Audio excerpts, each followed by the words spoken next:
아마 그 국제개발협력 분야에 참여하고 있는 분들은 모두 동의하실 텐데 가장 큰 뉴스는 그 OECD 다학에, 그러니까 OECD 국제 그 개발 원조위원회죠. 그 거기에 한국이 정식으로 가입하게 된, 뭐 그거에 대한 배경은 뭐 여러분께서 말씀을 하시겠지만 드디어 좀 국제적인 원조 규범에 우리도 동참하면서 그 새로운 그 원조 사회에서 기여할 수 있는 길을 제도적 차원에서 찾게 됐다라는 의미가 있고요. 두 번째는 이제 최근 일이지만 그 대외 원조 기본법이 그 외통위에서 통과돼서 법사위에서까지 작년 말에 통과된 사실은 한국에서도 그 법적 틀을 그 다가입 이후에 갖게 됐다. 물론 이 부분에 대한 문제점 뭐 여러 가지가 있을 수 있습니다. 그리고 세 번째로는 그 하이레벨 포럼이라고 원조 고위급 회담이라고 로마, 파리, 아크라 이렇게 진행되어 온 회의가 2011년에는 드디어 이제 한국에서 그 개최를 하게 됐는데 이거는 뭐 한 3,000명 이상의 그 정부 고위급 관료나 또 전문가, 활동가들이 다 참여하는 어떻게 보면 세계에서 그 파리 선언 이후에 그 원조 효과성의 패러다임을 새롭게 재해석하고 또 향후 10년 이상의 원조 방향을 제시할 수 있는 굉장히 중요한 회의를 한국에서 개최된 사실, 이것도 작년에 가장 인상 깊었던 일 중에 하나고요. 시민사회 측면으로 다시 좀 돌려보면 제 생각에는 그 대원조기본법이 외통부를 통과된 후에 그 참여연대라든지 YMCA, ODA 와치 또 그 GK 코리아라고요. 그 빈곤 퇴치 네트워크 이런 그 시민사회가 연대를 통해서 대정부 성명서를 그 공동으로 발표하고 있었던 것은 그 국제개발 협력 분야에서 그 시민사회 활동의 하나의 새로운 전환점을 마련하지 않았나 이런 생각이 듭니다. 그리고 뭐 여러 가지가 있겠지만 마지막으로는 그 현재까지 그 정부 정책에 대해서 그 체계적인 시민사회 입장에서의 보고서가 이렇게 많이 나오질 않았습니다. 2008년에는 그 참여연대에서 그 원조 분절화에 관한 그런 그 보고서, 정책 보고서가 나왔고요. 작년에는 그 어느 누구도 이렇게 잘 다루지 않았던 유성 원조 일반에 관해서 어떤 개선점과 문제점들이 있는가가 정책 보고서로 나온 것이 2009년을 돌이켜 볼 때 우리가 좀 짚어볼 수 있는 5가지 사안이 아닌가 이런 생각이 듭니다. 그 다가입하고 이제 그 대외원조 기본법 통과하고 사실은 좀 연관해서 볼 필요가 있습니다.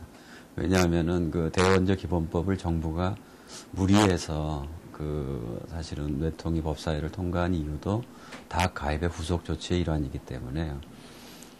그런 맥락에서 보면은 이제 첫째로 다가입 이후에 학계에서는 그 한국 원조 틀에 대한 제도적, 법적 기반이 마련된 그런 의의가 있다. 그러나 그 해석은 굉장히 다양합니다. 그 대원조 기본법의 그 가장 큰 2가지 문제점이 여러분께서도 다 말씀하시겠지만 일단 그 분절화되어 있는 유상, 무상 이 양분화되어 있는 원조 집행 체계를 일관성 있게 통과할 체제를 가지지 못한 점이 그대로 도정이 됐습니다. 다시 말해서 지금의 그 분절화된 현상을 고정화시키는 위험성을 가지고 있습니다. 그 국제개발 총리실 산하의 국제개발협력위원회를 통해서 그러한 역할을 대체할 수 있다고 얘기할 수 있지만 실질적으로 그 인력이나 전문성이나 또 지금까지의 관행이나 여러 가지 맥락에서 볼 때 여전히 어려움이 있고요.